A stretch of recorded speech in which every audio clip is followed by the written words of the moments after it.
Hi friends, मैं आकांक्षा शर्मा जी की वित्त आकांक्षा में आपका स्वागत करती हूँ। फ्रेंड्स, आज से हम एमपीपीएससी के लिए प्रैक्टिस सेट स्टार्ट कर रहे हैं। ये प्रैक्टिस सेट 1 रहेगा। और जैसे कि न्यू सिलेबस टॉपिक जुड़े हुए हैं नए नए, उन टॉपिक पे हम बेसिस कर फोकस करेंगे। एमपीपीएससी प्रीलिम्स के मेरे प्रैक्टिस सेट भी आ गए हैं। 10,000 एमसीक्यू का, 10,000 प्लस एमसीक्यू का ये सेट है। आपको इसमें हर यूनिट के इस क्वेश्चन मिलेंगे। सिलेबस में हर यूनिट जो बनाई गई है, हर यूनिट के अलग अलग 1,000 प्रश्न मिलेंगे। टोटल 10,000 एमसीक्यू का ये प्रैक्टिस सेट है। उसी का ही जो टेस्ट नंबर 21 है, उसके क्वेश्चन आज हम करने वाले हैं, क्योंकि ये टॉपिक से कैसे प्रश्न बनेंगे सभी लोगों को बहुत ज़्यादा कन्फ्यूज़न था, तो वही हम आज करने वाले हैं। पहला सेट एमपीपीएससी प्री 2024 सेट करके एक प्लेलिस्ट बना दूंगी, तो उसमें आपको पूरे पूरे ये सेट मिलते रहेंगे। साथ ही साथ थ्योरी क्लासेस के लिए हमारी एमपीपीएससी प्रीलिम्स में पी सीरीज़ चल रही है। नहीं देखे हैं तो वो ज़रूर देखिएगा। तो चलिए स्टार्ट करते हैं। पहला क्वेश्चन क्या है आज का? पहला क्वेश्चन है, देखिए, एल नीनो हुआ या ये ला नीना हुआ, ये एक शब्द लिया गया है। जो उष्णकटिबंधीय धाराएं होती हैं उनको ये नाम दिया गया है। और आपसे पूछें कि ये किसने ये शब्द दिया है या ये शब्द कहाँ से लिया गया है। सिलेबस में यूनिट जो 3 है उसमें स्पेशली मेंशन किया गया है एल नीनो, अल नीनो, ला नीना या पश्चिमी विक्षोभ, जलवायु परिवर्तन के परिणाम, ये सभी टॉपिक अलग से मेंशन किए गए हैं। तो एक ये बहुत ही इंपॉर्टेंट क्वेश्चन है। एल नीनो को अगर कहा जाए तो ये एक प्रकार से जलवायु का प्रारूप है, ये जलवायु की स्थिति है एल नीनो को, अगर हम सरल शब्दों में कहें तो। अब ये किस भाषा से लिया गया है? स्पेनिश, फ्रांसीसी, अंग्रेजी या ग्रीक? ये कहाँ से लिया गया है? तो जो एल नीनो लिया गया है वो लिया गया है स्पेनिश भाषा से। एल नीनो क्या है? एल नीनो किससे लिया गया है? एल नीनो लिया गया है स्पेनिश भाषा से। एल नीनो का अर्थ होता है एक छोटा सा बालक। क्या होता है एल नीनो का अर्थ? एक छोटा सा बालक होता है एल नीनो का अर्थ। और ये किस किस भाषा से लिया गया है? स्पेनिश भाषा से लिया गया है। अगर बोले कि एल नीनो किस तरह की स्थिति है, तो ये उष्णकटिबंधीय जो प्रशांत महासागर होता है, अचानक से उसका जो समुद्र का जो जल है वो अचानक से गर्म हो जाता है। जो सतह का जल है और असामान्य रूप से गर्म हो जाता है, जिसके कारण क्या होता है कि अलग अलग जलवायु, अलग अलग जगह पे स्थिति खराब हो जाती है। कहीं कहीं पे किसी किसी जगह पे बारिश नहीं होती या बहुत ज़्यादा बारिश हो जाती है, तो ये एल नीनो की स्थिति बन जाती है। तो एल नीनो शब्द, सबसे पहले हम ये क्वेश्चन पूरा करते हैं। एल नीनो शब्द किस भाषा से लिया गया है? एल नीनो लिया गया है स्पेनिश भाषा से। एक और चीज़ आपको ध्यान रखना है कि जो एल नीनो और ला नीना में, ये दोनों क्या है, एक दूसरे के विपरीत हैं। जैसे कि एल नीनो में क्या होता है कि जो उष्ण प्रशांत महासागर है वो गर्म हो जाता है। वहीं ला नीना में क्या होता है, जो महासागर है वो ठंडा हो जाता है। ये दोनों से फैक्ट आपको याद रखना है। अगला क्वेश्चन है, ला नीना शब्द किस भाषा से लिया गया है? अंग्रेजी, सी फ्रेंच, स्पेनिश या ग्रीक? तो ला नीना या अल नीना दोनों ही जो लिए गए हैं वो स्पेनिश भाषा से लिए गए हैं।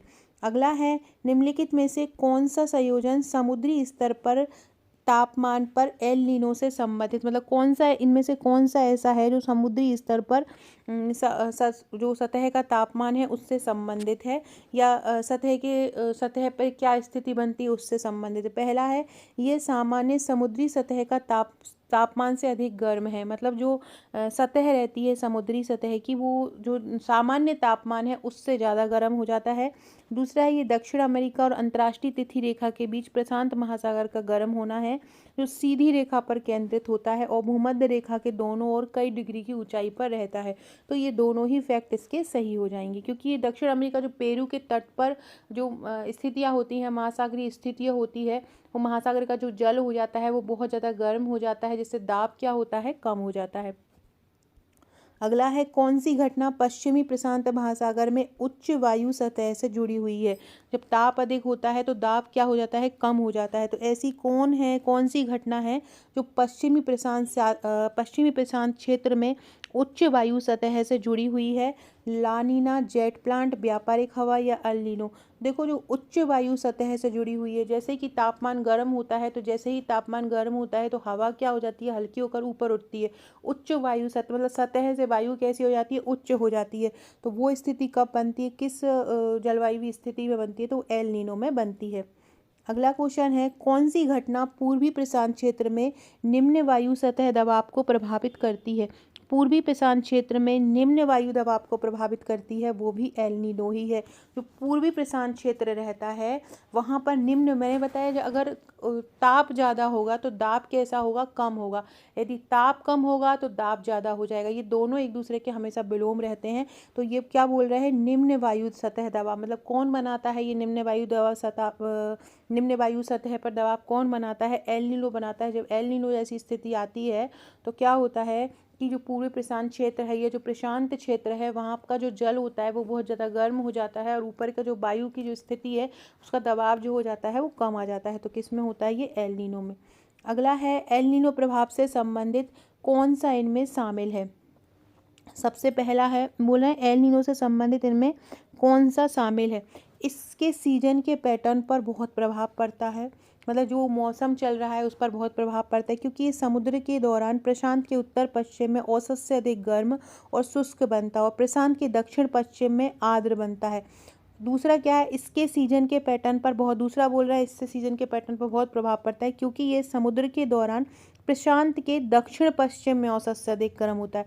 यहाँ बोल रहे हैं उत्तर पश्चिम और यहाँ बोल रहे हैं दक्षिण पश्चिम।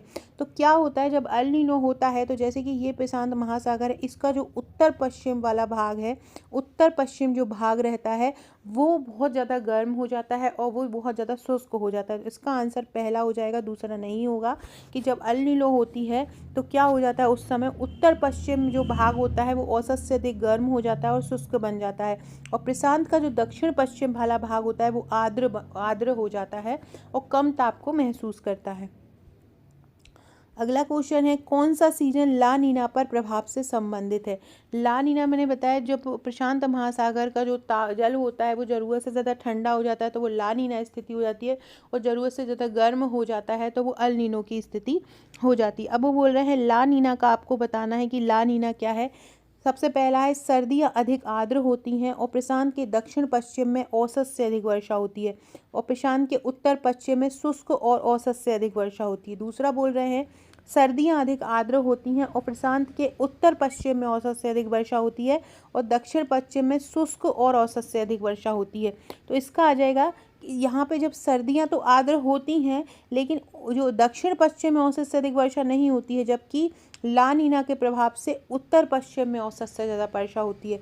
ला नीना का जो प्रभाव होता है उसे कहाँ पर वर्षा ज़्यादा होती है, उत्तर पश्चिम में वर्षा होती है, दक्षिण पश्चिम में नहीं। दक्षिण पश्चिम का जो प्रभाव होता है वो एल नीनो पर ज़्यादा होता है। ला नीना पर किसका प्रभाव होता है, उत्तर पश्चिम पर ज़्यादा प्रभाव होता है। अगला क्वेश्चन है एल नीनो की जो घटना है, घटना पर चक्रवातों की तीव्रता का क्या प्रभाव पड़ता है। चक्रवात कब उठते हैं, जब केंद्र में बहुत ज़्यादा कम दबाव उत्पन्न होता है और बाहर अधिक दबाव होता है तो उस समय चक्रवात उत्पन्न होते हैं। एल नीनो की घटना का चक्रवातों की तीव्रता पर क्या प्रभाव पड़ता है। हवा की गति कम, तीव्र उष्णकटिबंधीय चक्रवातों को ट्रिगर करने की प्रवृत्ति, मध्यम गति या हवा की गति तेज है। तो देखो जब हवा की गति कम हो जाती है, एल नीनो की घटना अगर हो जाती है तो चक्रवात पर क्या प्रभाव पड़ता है, चक्रवात पर यह प्रभाव पड़ता है कि हवा की गति क्या होती है, कम हो जाती है। फ्रेंड डिस्क्रिप्शन बॉक्स में आपको हमारे व्हाट्सएप, टेलीग्राम, फेसबुक, ट्विटर का लिंक मिल जाएगा, ज्वाइन कर लीजिएगा अगर आपने अभी तक ज्वाइन नहीं किया है। ये हमारा व्हाट्सएप का नंबर है, अगर आपने मुझे अभी तक व्हाट्सएप पर फॉलो नहीं किया है तो ये मेरा नंबर है, व्हाट्सएप पर फॉलो कर लीजिएगा। हाय लिखकर सेव इट करके आप मुझे भेज सकते हैं। यहाँ आपको सारे महत्वपूर्ण अपडेट मिलते रहेंगे, सारी महत्वपूर्ण जानकारी आपको मिलती रहेगी यहाँ पर। और व्हाट्सएप ग्रुप की लिंक भी आपको डिस्क्रिप्शन बॉक्स में मिल जाएगी, टेलीग्राम की लिंक भी मिल जाएगी। आकांक्षा 1957 मेरा इंस्टाग्राम आईडी है, अगर आपने मुझे इंस्टा पर फॉलो नहीं किया हो तो। इसके अलावा फ्रेंड्स जो मेरी पी सीरीज़ चल रही है MPPSC प्रीलिम्स की, उसकी लिंक भी मैं आपको डिस्क्रिप्शन बॉक्स में डाल दूँगी, तो वहाँ से आप उसको देख लीजिएगा। फ्रेंड्स ये हमारा MPPSC प्रीलिम्स का प्रैक्टिस सेट है, इसमें आपको 10,000 प्लस MCQ मिलने वाले हैं। बहुत ही शानदार ये यूनिट वाइज प्रैक्टिस सेट बनाया है, हर यूनिट के लगभग 1,000 प्लस प्रश्न हैं। जैसे कि मैं आपको अभी करा रही हूँ, टेस्ट नंबर 21 है। अभी हम एल नीनो से संबंधित क्वेश्चन पढ़ रहे थे, जलवायु परिवर्तन से पढ़ रहे हैं, फिर प्राकृतिक संसाधन, अलग अलग प्रकार की कृषियाँ हैं उनसे संबंधित क्वेश्चन, फसलों से संबंधित, पर्वत से संबंधित, यूनिट 3 का बता रही हूँ। ऐसे ही जो हमारी यूनिट 6 है अर्थव्यवस्था को विशेषकर, क्योंकि वहाँ से क्वेश्चन बहुत ज़्यादा करने वाले हैं, तो उस पर भी बहुत फोकस किया गया है। उसके 1000 प्लस क्वेश्चन है। साथ में आपको इसमें करंट अफेयर्स के भी पूरा का पूरा दिसंबर, जनवरी, फरवरी का करंट मिलेगा। मार्च का अब तक का करंट आपको हमारे टेस्ट में मिलेगा। तो सारे सभी अपडेटेड मिल रहा है। इसकी सॉफ्ट कॉपी का जो चार्ज है 499 है। सॉफ्ट कॉपी को आप प्रिंट भी करा सकते हैं, निकलवा भी सकते हैं। तो सभी इसकी फैसिलिटी, आप 499 में इसकी सॉफ्ट कॉपी ले सकते हैं, 1399 में इसकी हार्ड कॉपी है। प्लस इसमें कुरियर चार्ज रहेगा। अगर आप एमपी में ही मंगाना चाहेंगे, किसी डिस्ट्रिक्ट में, किसी तहसील में, तो 70 रुपये लगेगा। बाकी अगर कोई विलेज में मंगाते हैं तो वो डिस्टेंस के अकॉर्डिंग उसमें कुरियर चार्ज लग जाता है। एक और फ्रेंड्स बात है कि जैसे ही आप ये आपको कैसे मिलेंगे, इसके साथ हम आपको एक व्हाट्सअप का ग्रुप देंगे, उसमें आपको तैयारी कराई जाएगी। आपको बताना है कि आपको नोट्स लेना है, पेमेंट हम देंगे आपको, पेमेंट नंबर पेमेंट करके स्क्रीनशॉट देना है। सॉफ्ट कॉपी आपको मिल जाएगी व्हाट्सअप पर ही, और हार्ड कॉपी आपके घर पर आएगी। तो ये सब आपको घर पर मिलेंगे, तो आप ये परचेज़ कर सकते हैं। साथ में अगर आप हमारे एमपीपीएससी प्री के नोट्स लेना चाहें, थ्योरी नोट्स, तो आप हमारे एमपीपीएससी प्री के थ्योरी नोट्स भी ले सकते हैं।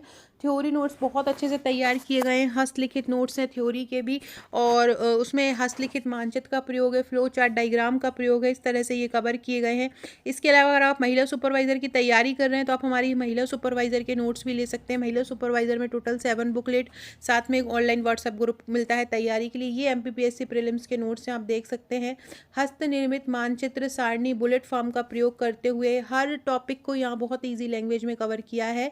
और वो इस नंबर, ये व्हाट्सअप नंबर दिया हुआ है, आप इसमें कर सकते हैं मुझे। आप अगर थ्योरी प्लस आपको हमारे प्रैक्टिस सेट दोनों का ही पैकेज लेना है, पूरा का पूरा होल पैकेज, जिसमें आपको 10 बुकलेट थ्योरी की मिलेंगी, 2 बुकलेट आपको प्रैक्टिस सेट की मिलेंगी, तो आप हमारा होल पैकेज भी ले सकते हैं। ये इस तरह के आपको थ्योरी नोट्स मिलेंगे, आप देख सकते हैं। इस तरह बहुत ही ईजी लैंग्वेज में कवर किया है आपको इस वाला प्रीलिम्स में, और अगला जो 2025 में होने वाला है वो वाले प्रीलिम्स सबके लिए आपके लिए बहुत हेल्पफुल रहेंगे। तो आप ये ले सकते हैं हमारे थ्योरी नोट्स। प्रैक्टिस सेट किस प्रकार से हैं, प्रैक्टिस सेट मैंने अभी आपको जिस टेस्ट से आपको अभी क्वेश्चन कवर करवा रही हूँ वही हमारे प्रैक्टिस सेट हैं, तो आप उनको भी परचेस कर सकते हैं। अगला क्वेश्चन है, निम्नलिखित कथनों पर विचार कीजिए। ला नीना एक छोटी लड़की है। ला नीना का मतलब क्या होता है? तो ला नीना का जो स्पेनिश वर्ड है, और ला नीना का मतलब एक छोटी सी लड़की, तो बिल्कुल सही हो जाएगा। ला नीना के समय समुद्र में ठंडा पानी सतह पर उठता है, ये बिल्कुल सही है। मैंने आपको बताया था कि जो अल नीनो होता है, अल नीनो क्या स्थिति होती है? जब समुद्र का पानी गर्म हो जाता है। और ला नीना क्या होता है? जस्ट उसके अपोजिट स्थिति होती है, उसमें समुद्र का पानी ठंडा हो जाता है। तो ला नीना जो होता है हमारी भारतीय जो क्षेत्र है उसको मजबूत बनाता है, ये भी सही है। अल नीनो के समय व्यावसायिक हवाएं जो होती है धीमी गति से चलती हैं, और गर्म पानी समुद्र में पूरब की ओर चला जाता है, बिल्कुल सही है ये भी। अल नीनो जब स्थिति बनती है तो जो हवाएं होती हैं, जो व्यापारिक हवाएं जो होती हैं वो धीमी गति से चलने लगती हैं, और जो उसका गर्म पानी है वो भी समुद्र से कहाँ की ओर जाने लगता है? पूर्व की ओर जाने लगता है। तो इसमें ये सभी फैक्ट सही हो जाएंगे, सभी सही इसका आंसर हो जाएगा। अगला क्वेश्चन है, अल नीनो है क्या? एक उष्ण समुद्री धारा है, एक समुद्री तूफान है, उष्णकटिबंधीय विक्षोभ है, या एक टाइफून का दूसरा नाम है। तो अल नीनो आखिरकार है क्या? तो अभी हम उसके बारे में पढ़ रहे हैं कि ये एक समुद्री धारा है। तो क्या हो जाएगा? एल नीना एक उष्ण समुद्री धारा है। क्या हो जाएगी? एल नीनो उष्ण समुद्री धारा हो जाएगी। अगला क्वेश्चन है, अल नीनो की जो दशाएं हैं वो कहाँ पर उत्पन्न होती हैं? अभी हम बार बार ही पढ़ रहे हैं कि कहाँ पर। उष्ण अटलांटिक महासागरीय क्षेत्र में बिल्कुल नहीं होती, शीतोष्ण अटलांटिक महासागरीय क्षेत्र में भी नहीं होती, शीतोष्ण प्रशांत महासागरीय क्षेत्र में नहीं होती। ये कहाँ होती हैं? ये होती हैं उष्ण प्रशांत महासागरीय क्षेत्रों में। अल नीनो या ला नीना जो होते हैं ये प्रशांत महासागरीय क्षेत्र में उत्पन्न होते हैं। तो याद रखिएगा, अल नीनो की जो दशाएं हैं वो कहाँ पर उत्पन्न होती हैं? वो उत्पन्न होती हैं उष्ण प्रशांत महासागरीय क्षेत्र में। ये बहुत इंपॉर्टेंट है, ये क्वेश्चन तो पूछा ही जाएगा कि अल नीनो की दशाएं कहाँ पर उत्पन्न होती हैं? उष्ण प्रशांत महासागरीय क्षेत्र में उत्पन्न होती हैं।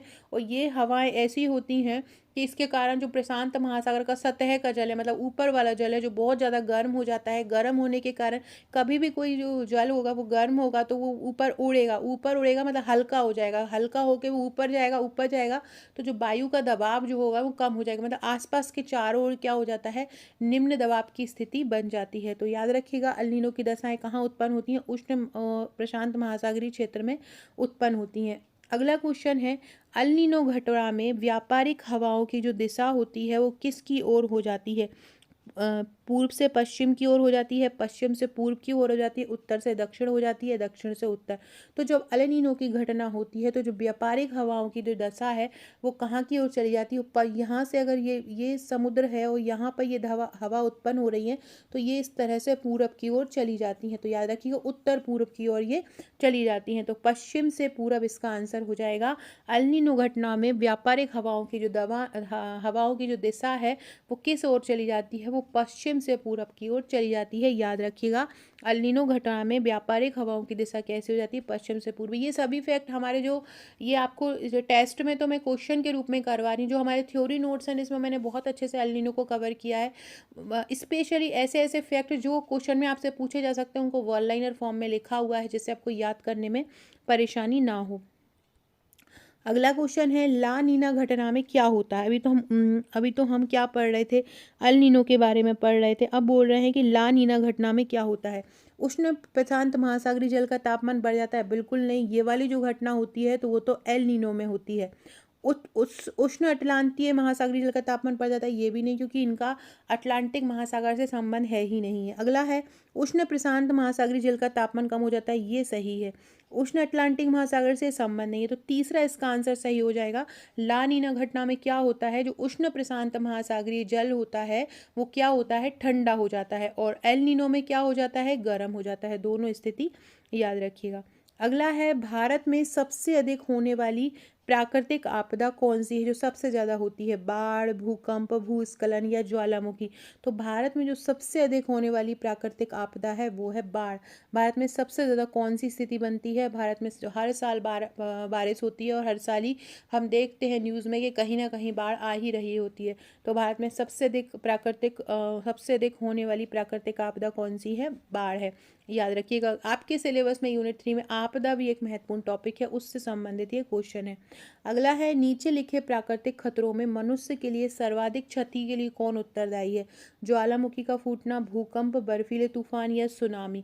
तो ये है सुनामी। प्राकृतिक खतरों में मनुष्य के लिए सर्वाधिक क्षति कौन फैलाता है, सुनामी आती है, ढह ले जाती है, घरों को ढह के ले जाती है, मनुष्यों को ढह के ले जाती है। अभी हमने देखा है बद्रीनाथ में, केदारनाथ में इस तरह से आती है तो बहुत ज़्यादा जो है बेकार स्थिति हो जाती है। तो सबसे ज़्यादा क्षति कौन पड़ाता है, सुनामी। फ्रेंड कमेंट करके बताइएगा कि भारत में सुनामी नियंत्रण एक केंद्र बनाया है वो कहाँ पर है। कमेंट करके सभी लोग ज़रूर बताइएगा कि भारत में सुनामी नियंत्रण केंद्र कहाँ पे बनाया है। अगला क्वेश्चन है चट्टानों का जो रासायनिक अपक्षयन है, चट्टानें जो रासायनिक अपक्षयित होती हैं, चट्टानें टूट जाती हैं, अपक्षय मतलब चट्टानों का अपनी जगह से टूटना, तो वो किस कारण से होती हैं, चट्टानें क्यों टूटती हैं, किस कारण से चट्टानें टूटती हैं। तेज हवाओं के प्रभाव से टूटती हैं, भारी वर्षा से टूटती हैं, हिमाच्छादन से टूटती हैं। तो चट्टानों का जो रासायनिक अपक्षयन है, रासायनिक मतलब अंदर तक से उनका अंदर का पदार्थ निकल जाता है, तो किसके कारण निकलता है, भारी वर्षा के कारण निकल जाता है। निम्नलिखित में से कौन इनमें से भूकंप से संबंधित नहीं है।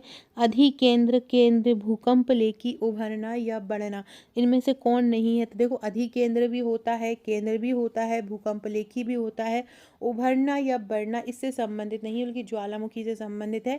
तो डी इसका आंसर हो जाएगा। तो फ्रेंड्स ये थे हमारे आज के क्वेश्चन, ये प्रैक्टिस सेट से के ये क्वेश्चन है। तो अगर आप ये लेना चाहते हैं तो आज से इसकी बुकिंग चालू है, आप अपनी बुकिंग डाल सकते हैं। वीडियो अच्छा लगे तो लाइक शेयर सब्सक्राइब जरूर कीजिएगा। कल मैं आपको इसी प्रैक्टिस सेट में यूनिट 6 के प्रैक्टिस सेट अर्थशास्त्र के लेके आऊँगी। एमपी की जो आत्मनिर्भर अर्थव्यवस्था है उसके क्वेश्चन लेके आऊँगी, तो वो आपको पसंद आएंगी। सुपरवाइज़र की क्लासेस भी आप डेली हमारे चैनल पर आ रही हैं, ज़रूर देखिएगा और साथ में हमारे ग्रुप को भी ज्वाइन कीजिएगा। Okay friends, thank you.